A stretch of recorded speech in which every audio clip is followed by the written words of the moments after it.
Welcome to Rackets Biz, the only podcast that delivers data-driven insights into today's rackets industry. New clubs are opening consistently in the United States and all over the world. Some make it, some go out of business quickly. As an investor and facility operator, what is it that you need to know to create constant cash flow and consistent long-term ROI? Join me for today's episode. Hello and welcome. I'm your host, Dominique Lemperle. Today's guest is Barry Falcon. Barry is a certified franchise executive and is leading the franchising program at Conquer Padel. With more than 25 years of experience in franchising, Barry has built and sold 3 home service franchise businesses, as well as Velocity Sports Performance.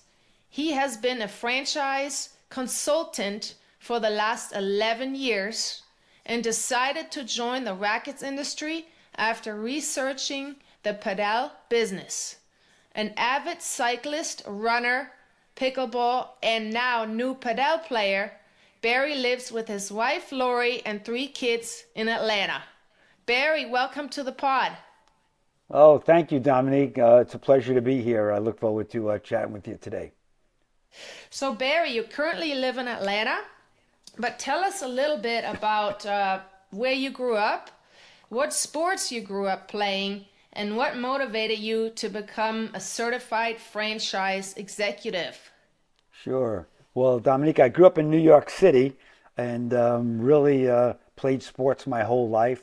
High school basketball team, so basketball, a little baseball, but I didn't even go to my high school prom. We were out playing basketball in the schoolyard. So grew up in the city. I went to Los Angeles on a vacation and I never went home. And I said to myself, why would I live in New York when I could live at the beach in Santa Monica? So I lived in Los Angeles for 13 years and got married out there, had my first child, and finished college. And a job opportunity, I was working in Los Angeles. A job opportunity got me to move to Atlanta in 1985. And so I've been there for a long time. I've played racquetball competitively. I've played tennis competitively. And then I learned about this new sport called pickleball. And so I played that for a while, and I still play pretty regularly. And then doing some industry research, I found out about padel. And the industry research said padel is the fastest growing sport in the world, while pickleball is the fastest growing sport in the U.S. Padel is 3 to 5 years behind pickleball in the U.S. And I wanted to be on the leading edge, and so I partnered with the guys at Conquer Padel, based in Tempe, Arizona. I'm leading the franchise division of that company as the CEO and partner, and we're looking to grow on a national basis very quickly. Very good. So you don't want to miss that massive opportunity that exists right now in the United States with paddle. I don't blame you. Right. No, it's pretty exciting times. Half of my friends had never heard of it before, and I just tell them to go to YouTube and go look at some videos. But it's very exciting. I mean, the sport was founded in Mexico. It's very prevalent in South American countries, Europe, the UK, Germany. It's very worldwide spread, potentially being the first, racket type sport to be in the Olympics other than tennis. So pretty exciting times for paddle, and our plans are to grow very quickly. So how does one become a certified franchise executive? I've never heard of that, so educate me. Right, sure. So there's an association called the International Franchise Association, and most franchisors belong to that organization, and they offer a certification program. And so that means industry experience, trade shows, passing a bunch of tests, and meeting all the requirements and passing the CFE certified franchise executive final exam. So I've been in franchising for about 25 years. And so I received my CFE maybe 8 or 10 years ago. And so I went through that program just like you would go through a program to get a college degree. I went through the program to get my certified franchise executive, a name based from the International Franchise Association. So pretty proud of that. What it means is that I know a lot about franchising. And after growing and selling multiple companies, I've been around the block a few times and also been a franchise consultant with the iFranchise Group for the last 11 years. Okay, and what is your role currently at Conquer Padel? How many franchises do you currently have open, and how many would you like to open? Sure. So I'm the CEO of Conquer Padel Franchising, and I'm very excited in that role. We have our corporate location is up and running in Tempe, Arizona. Our second signature location is under construction right now in Utah, outside of Salt Lake. And we're very, very excited. That grand opening for that second location, we call it a signature club, is going to be in March of 2026. We have 7 franchise territories sold, not opened yet. They're going through the real estate process. Hopefully some of those will be finalized and open in about 6 months. So a lot of prospective franchisees meeting with us on a regular basis. The Lehi, Utah facility will have 7 courts. In our Tempe, Arizona facility, we have 5 courts, and we're pretty busy with Americans and international travelers or international people that live in the Phoenix metropolitan area. Understood. Do you vet these potential franchisees, and what credentials do they have to show? Yes, we vet them very, very exclusively, and so not only do they have to be financially qualified, they have to have the right personality, the right temperament to deal with the public, right? Because we're in a sports business and you're in a retail business, so you have to have very good customer service skills, experience. You don't have to be a paddle expert or a lot of experience. Just good consumer retail experience, hospitality business. If you're going to run a club, our current franchisees used to be part of a fitness concept. They owned 23 Planet Fitness concepts, and they sold them all, and they were looking for the next thing. So they bought 4 territories for Conquer, and our second franchisee has bought 3 territories in Florida, and he's a big Padel player and owns a construction company. So a wide variety of people. It's a pretty significant investment, anywhere from $1 to $2 million to get a club open based on the real estate in the building. But we want to make sure that people that join Conquer Padel are people that we want in our family. And so franchise agreement is 10 years. And so we don't want to make any mistakes and hire the wrong person and let them into our family. So we have a pretty extensive process. We want to make sure they come to Tempe, Arizona. They meet our executive team. We interview them. They interview us. And they go through the process. And of course, they have to be financially qualified. Sure. What are some red flags that you see with potential franchisees where you say, no, that's not going to work? Yeah, well, one is when you get a franchise prospect that's very, very, very entrepreneurial and they want to change the playbook on day one, that's going to be a challenge for us. So we perfected the model. We have a 400-page operations manual, a playbook. We've been open for a while, and so a red flag is somebody that comes in and says, I want to change this, your CRM system I don't like your marketing collateral, et cetera, et cetera. We would say, this is probably not going to be a good fit. Understand that. They got to fit your system. I mean, franchising is all about Dominique is all about duplication, and so we have a successful model, and we want to make sure franchisees follow the proven system. No different than a McDonald's, a Burger King, or Pizza Hut, or Orange Theory Fitness, or Big Blue Swim School. All franchisors have a playbook, and people buy into that system to follow the playbook. Yes, which leads me to my next question. The most successful franchises in America are number one, McDonald's, surprise, surprise. Number Right. two, 7-Eleven.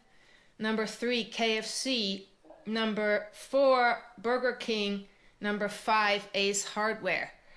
What can we learn from all these franchisors that we can apply to the rackets industry? Sure. Well, the biggest thing that we could learn in franchising is taking care of the franchisee. So in this business, it doesn't work as a franchisor unless you have great relationships with your franchisee and they are profitable. So that's the key to franchising. Once you get into franchising, it's like a distribution model. And the most important thing are to get your franchisees up, running, and profitable. And if you can do that and they're successful, then you'll be successful and your franchise will grow. So a key thing to learn from any successful company is, make sure you have a solid business model where the franchisee gets a good return on their investment, and also make sure you have good relations so you don't have to have attorneys involved if you have to, people are not following, the guidelines, and nobody wins if you have to get the legal documents out. So have a good relationship, no marriage counseling, don't have to pull out the legal documents. Make sure your franchisees are making money. That's really key. Right. Making money obviously means making profits. What kind of profit margins are you looking for in certain areas? Well, we want the franchisee to get a return on an investment. So let's use an example. Let's say it cost $1.5 million to open up a Conquer Padel franchise. We want to make sure that franchisee is earning enough money to get his money back in 3 or 4 years tops. So it's all about return on investment. So he has to do things correctly, follow the protocols, get enough members through marketing channels so he can be profitable and then get his $1.5 million back. Because if they can't get a good return on investment, Dominique, they might as well put their money in a treasury bond at 5 or 6% and have very little risk. So Yes. franchisees want to get 20+% return on their investment, 20% profit in the first couple of years to get their money back in 3 to 4 years. That makes sense. Otherwise, let's just put it in the stock market and we That's don't have to correct. take it. Yeah. Sure. After researching paddle, what made you decide, yes, this is the next industry I want to join? Well, I mean, I'm an avid pickleball player. I've been playing for about 4 or 5 years, and I saw the growth of pickleball. And there's a lot of franchisors already doing pickleball, and so I said, okay, what's the next trend? And so by doing some research, attending some conferences, I saw that paddle was going to be the next trend. And so I wanted to get in early. Conquer is the first franchise company in the United States to launch a paddle business. And so we're headquartered in Tempe, Arizona. I travel back and forth from Atlanta. And I just saw the opportunity with racket sports, whether it's people that have played their whole life in South American country, or people that are converting from tennis, converting from squash, converting from pickleball, because paddle is a lot of fun. It's a good amount of exercise, more than some other sports, and the camaraderie in the community is just amazing. I agree with you. I agree with you. But let me play devil's advocate here for a Sure. minute. At the moment, paddle seems to be very played by the Hispanic or Latin population mostly. Yep.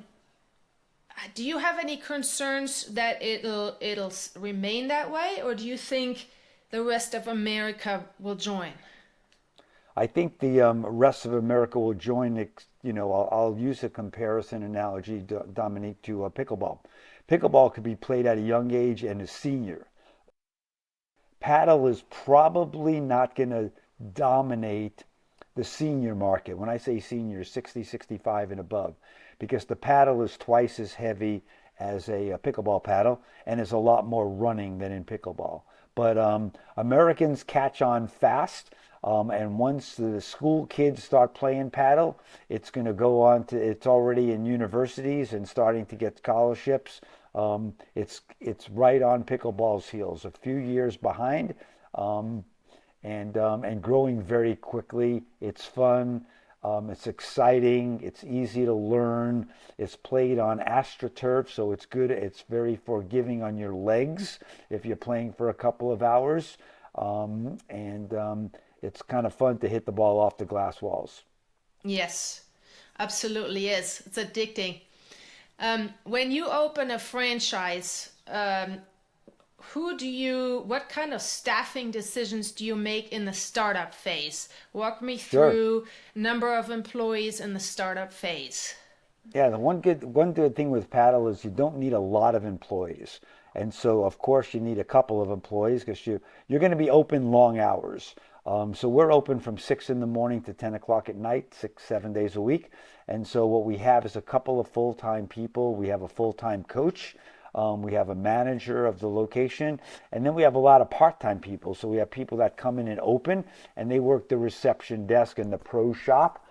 So we have people that open, people that come in throughout the day, some folks that are cleaning on a regular basis, and then you have the nighttime, which we're very busy. We're in at 10 o'clock, people on the closing shift. So really 3 people maybe at the facility at any one time, but a lot of employees because you have a lot of part-time employees doing part-time shifts.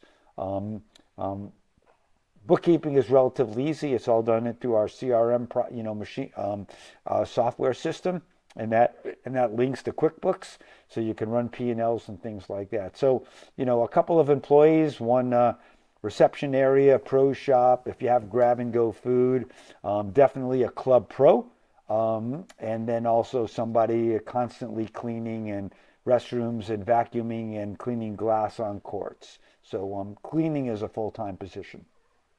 Of course, and everybody has to chip in the That's startup correct. phase. That's correct. You So, bet. so you're not necessarily hiring a general manager at the beginning.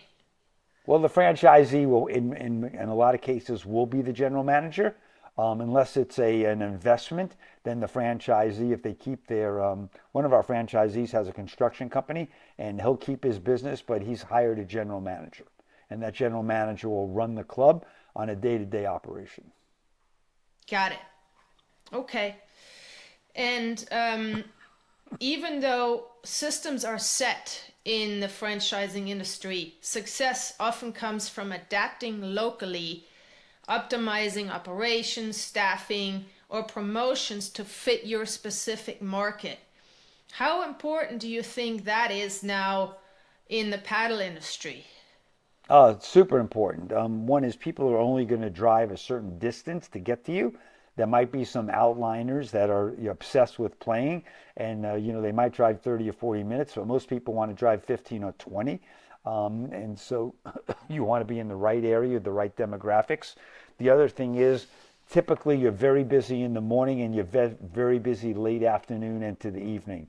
And so then on a local scene, you can have some afternoon programs. 11 to 2 is typically a slow period. So you can have, child, homeschool people. You could have first responder clinics and round robins and things to go on for first responders. You can have a senior program for people that are retired. And so it's very easy to fill up your courts in the morning and in the evening. It's the 11 to 2 time slot where you want to get creative and do things to fill up the courts then. Yes. So adapting to local market is extremely important. Very important. Yes.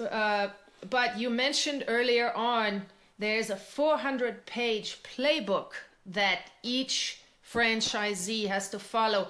Did you create that playbook? We had a franchise company help us with it, and yes, we created it. So we documented every process, marketing documentation. What do you do with pay per click? How do you drive traffic? How do you do corporate events? What do you do for birthday parties? What do you do for promotional specials? I mean, we have day glow pickleball night. We have singles pickleball night where people come to meet other people that are single. So we have a lot of the member engagement to do different things, and that's all in the playbook. Is that proprietary to Conquer Paddle, or can others? Nope, it sure is. You must Sure be a is. franchisee. You must be a franchisee to have access to that playbook.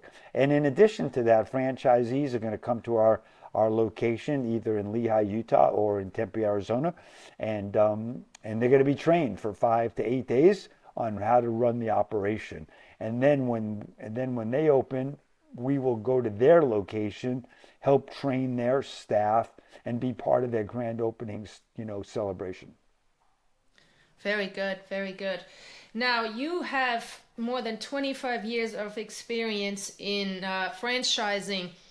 As a consultant, especially, what mistakes have you other franchisors seen that they have made, and what have you advised them to do? Yeah, two big mistakes that franchises make, especially emerging brands or new companies. One is they're not selective enough on their franchise prospects. They're desperate to get a check, and so somebody wants to buy, and they approve them, and then find out that this franchisee is really not qualified. They just had the money, and so that's a mistake. You have to be very selective. And it's a very short dating process, Dominique. So from the time you meet a prospect to the time you either accept them or they leave, it's probably maybe 90 days, maybe 100 days. So it's a short dating cycle, and you need to make sure that you interview the person very well, do some personality profiles, and make sure you select the right person. So selecting the wrong franchisee is one mistake. The other one is going into being a franchise undercapitalized.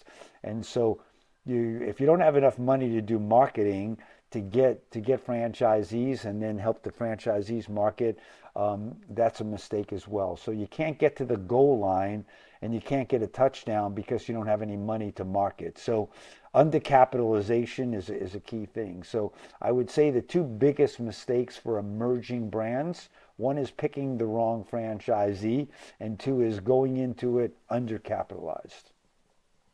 That makes sense. That makes sense. I've seen a few clubs fail because they didn't invest into marketing early in the startup phase and then fell behind and couldn't catch up.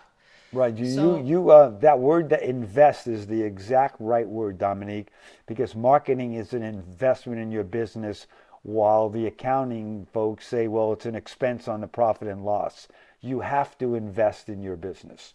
And in our legal documents, you have a requirement to spend a certain amount of money on local area marketing. You have to get people in that door to try it, and then they'll become obsessed and love the sport. But you have to get them in, and you have to demonstrate it to people, because a lot of people have not heard about it. In our office in Tempe, in our club, we had ASU University is right by us. So we've already had the women's tennis team, the men's tennis team, and so we're all introducing paddle to those folks. that's a great idea to get tennis folks in, because they're easily hooked on paddle. That's correct. So tennis folks and pickleball folks, those are big target audiences for us. Yep. If you could make a pitch here to new potential franchisees, what is your pitch? Our pitch is, we're the leader in padel and franchising. So, instead of being a follower like other brands that have been around for 25 years, be an early adopter for something that's going to be a mover and shaker in the industry. So Conquer is a first-class organization. Our club is absolutely first class. We're the Neiman Marcus. We're not the Walmart. And get on the bus while the bus is going up, because it's going to be a hyper growth for the next 5 to 7 years, and before things level off. And Conquer is a great brand. Thank you, Barry, especially with that 400-page playbook and 25 years of franchising experience. I would trust you on that. Thank you. Anything else you'd like to add? How can people get in touch with you if they like? Sure. My email address is barry@conquerpadel.com. Very easy to find me there. The website, conquerpadel.com. All the information about our programs and our franchise are all listed there. My direct phone number, if anybody would like that, is 404-518-8858. And we're out to conquer the world. Come join us. Thank you. Thanks, Barry. Appreciate your time. You're very welcome. It's been a pleasure, and I hope to get you out there to play with you sometime soon. Absolutely. You can bet on that. I will not pass up paddle anytime. Great. Super. Well, looking forward to it. Thank you for joining us on Rackets Biz, and we'll see you next time. Have a great week. Thanks, Dominique. Don't miss the next episode, and subscribe to Rackets Biz on Apple Podcasts and Spotify. Like us on LinkedIn and Instagram. See you next week.